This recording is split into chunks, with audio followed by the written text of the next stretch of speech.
আজকে বানাচ্ছি পালং শাক দিয়ে একটা পুরাতন রেসিপি, যেটা মা ঠাকুমার হাতে আপনিও হয়তো খেয়ে থাকবেন। শুরু করছি রেসিপি। প্রথমে কড়াই ভালো করে গরম করে তাতে দিচ্ছি সর্ষের তেল 1 টেবিল চামচ। আর তখনকার দিনে কিন্তু পুরো রান্নাটাই সর্ষের তেলেই হতো। তারপর তেল গরম হলে দিলাম 1 চামচ 5 ফোড়ন, একটা তেজপাতা দুভাগ করে দিলাম, একটা শুকনো লঙ্কা ফাটিয়ে দিলাম। 2-1 সেকেন্ড নাড়াচাড়া করব, যতক্ষণ না ফোড়নের খুব সুন্দর একটা গন্ধ বেরোচ্ছে ততক্ষণ পর্যন্ত নাড়াচাড়া করব। তারপর দেব কুচানো কাঁচা লঙ্কা, এটা 5-6টা দিয়েছি। কাঁচা লঙ্কার একটা টমেটো ছোটো ছোটো করে টুকরো করে কেটে দিয়ে দিলাম। লো টু মিডিয়াম ফ্লেমেই আমরা এটাকে একটু ভাজা ভাজা করব। তার সঙ্গে দিচ্ছি চিংড়ি মাছ। চিংড়ি মাছটা খুব ভালো করে ধুয়ে কেটে বেছে ধুয়ে নিয়ে জল ঝরিয়ে রেখেছিলাম, এবং চিংড়িটা এখন দিয়ে দিচ্ছি। এই মশলার সঙ্গেই দিয়ে দেব, দিয়ে একটু কষিয়ে নেব। এবার গ্যাসের ফ্লেমটা মিডিয়াম করে দিয়েছি। খুব সহজ রান্না। এবার দিচ্ছি এতে নুন। চিংড়ি মাছ খুব বেশি ভাজার দরকার নেই, তাহলে স্টিফ হয়ে যায়, শক্ত হয়ে যায়। হালকা ভেজে নেব।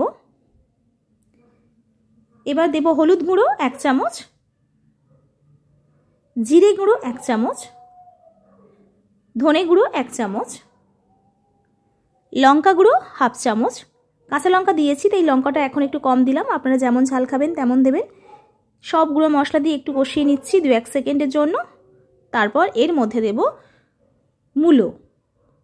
আমরা একটা বড় সাইজের মূলো নিয়েছি, সেটা সরু করে কেটেছি, সেটা দিয়ে দিলাম। মূলোটা একটু ভালো করে কষিয়ে নেব প্রথমে মিডিয়াম ফ্লেমে।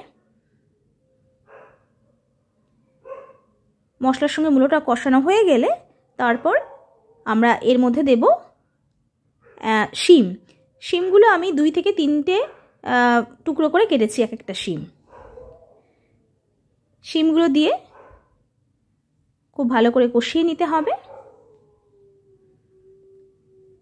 মূলো আর শিম এই দুটো দিয়ে একটু কষিয়ে নিয়ে তারপর ঢাকা চাপা দিয়ে রাখবো অন্তত 5-7 মিনিট। সবজিগুলো একটু নরম হবে সেই পর্যন্ত ঢাকনা খুলে আবারও একটু কষিয়ে নেব।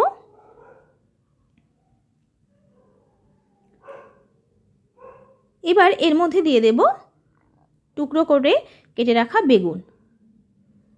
আমরা বেগুনটা এই পর্যায়ে দেব, কারণ বেগুন খুব তাড়াতাড়ি রান্না হয়ে যায়, তাই প্রথম থেকে বেগুন দিলে বেগুনটা ঘেঁটে যাবে। ঠিক এরকম মাঝ বরাবর সময়ে আমরা বেগুনটা দিয়ে দেব। বেগুন দেওয়ার পরপরই একটু কষিয়েই 2-1 সেকেন্ডের জন্য কষিয়ে তারপর আমরা দেব পালং শাক। এখানে আমি 1 আঁটি পালং শাক নিয়েছি। আর শীতের সময় পালং শাকটা খুব অ্যাভেলেবেল, আর খেতেও খুব ভালো লাগে, পুষ্টিকরও অবশ্যই। আমরা পালং শাক কিন্তু যখন কাটবো ধুইবো তখন খুব ভালো করে সাবধান করে শাকগুলো কাটা ধোয়া উচিত।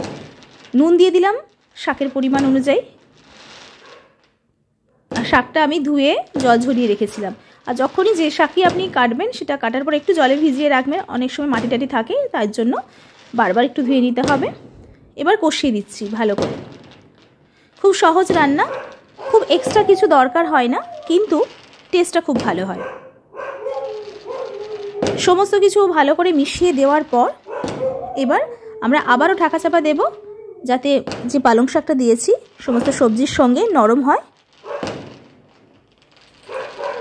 তারপর আমরা মিনিট 5 পরে ঢাকনা খুলে আবারও কষিয়ে নেব।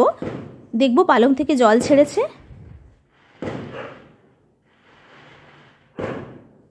আমরা একটু নাড়িয়ে চাড়িয়ে নেব, ভালো করে কষিয়ে নেব।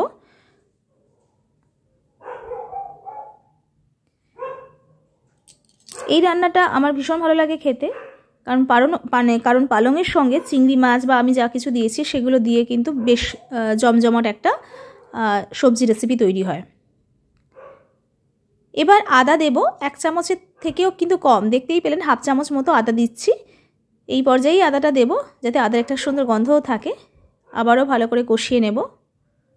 খুব সহজ রান্না, আপনি নিশ্চয়ই আগে খেয়েছেন, হয়তো আপনার মায়ের কাছ থেকে বা ঠাকুমার কাছ থেকে, দিদিমার কাছ থেকে খেয়েছেন নিশ্চয়ই। যদি না খেয়ে থাকেন তাহলে অবশ্যই বানাবেন, কারণ এটা প্রায় প্রতি বাড়িতেই এইরকম একটা রান্না হয়, বিশেষ করে শীতের সময়। আমরা ঢাকা চাপা দিয়ে সমস্ত সবজিটাকে একটু কষিয়ে নেব, নরম করে নেব, সিদ্ধ করে নেব। যতক্ষণ না সবজিটা খুব ভালো মতো করে মিশে যাচ্ছে একে অপরের সঙ্গে, আর সবজিগুলো যতক্ষণ না সিদ্ধ হচ্ছে, বিশেষ করে মূলোটা, শিম তো সিদ্ধ হয়ে যাবে, আমি আলু দিইনি, আপনারা চাইলে আলু দিতে পারেন। এখানে কোনো জল দেওয়ার প্রয়োজন নেই। যে পালং শাকটা ছিল দেওয়া হয়েছিল, সেই পালং থেকে যা জল উঠবে সেই জলই ঢাকা দিয়ে দিয়ে রান্নাটা হয়ে যাবে। এবার আমরা নামিয়ে নেব। আর একটু ঝাল ঝাল আমার ভালো লাগে। এই তরকারিতে মিষ্টি যাবেই না একেবারে, কারণ এটা একটা চিংড়ি দিয়ে ঝাল রেসিপি, মানে ঝাল ঝাল আর কি তরকারি রেসিপি। আর নিরামিষ হলে অবশ্যই একটু মিষ্টি দেবেন। তাহলে কেমন লাগলো আজকে রেসিপি জানাতে ভুলবেন না। আর এটা কিন্তু অবশ্যই ভাতের সঙ্গেই ভালো লাগবে।